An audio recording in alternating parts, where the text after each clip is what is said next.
তাহলে ওরা কীভাবে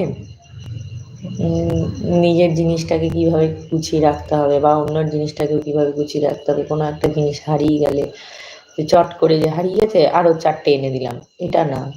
তোমার হারিয়ে গেছে যখন তোমাকে সেটাকে বুঝতে হবে যে কীভাবে হারালো, বা ঠিক আছে আমি আর হারাবো না বা কিছু, সেটাকে যত্ন করে রাখা, এই আর কি। কি হলো?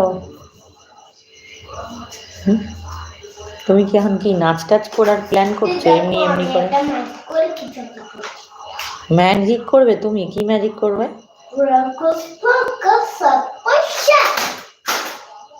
ফোকাস ফোকাস সমস্যা করতে গিয়ে ধূপ করে পড়ে গেল। ফোকাস ফোকাস এটা কি? তোর পাগল। এরোপ্লেন কার বাড়ি। এটা কিরকম করে খোলা যায়? না, ওরকম করে মুখ দিয়ে খুলতে নেই, আমি খুলে দেবো। তুমি জল খাও, আগে কথাটা শোনো, জল খাও। এই যে তোমার জলের বোতল কোথায়? আচ্ছা ঠিক আছে ঠিক আছে, তুমি এটা থেকে খেয়ে নাও, খেয়ে নাও, আমি তোমাকে দিচ্ছি এটা।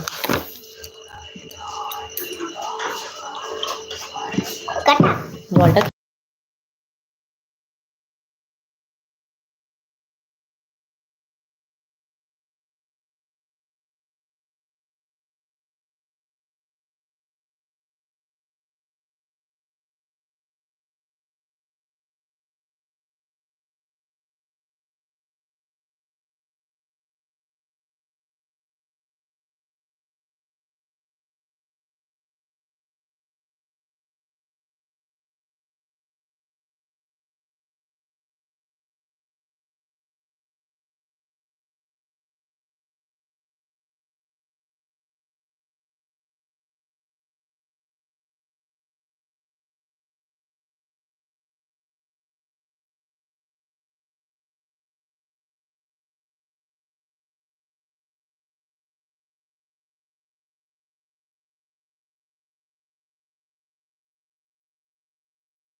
চা খাওয়াও শেষ হলো,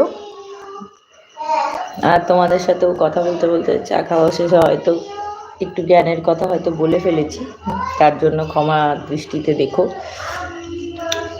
আমার যেরকম মনে হলো তাই তোমাদের সঙ্গে শেয়ার করলাম যে বাচ্চাদের ছোট থেকেই জিনিসের যত্নটা শেখানো উচিত, আর কোন জিনিসটা কতটা প্রয়োজনীয় সেটাও শেখানো উচিত, গুরুত্ব দেওয়া উচিত। হ্যাঁ,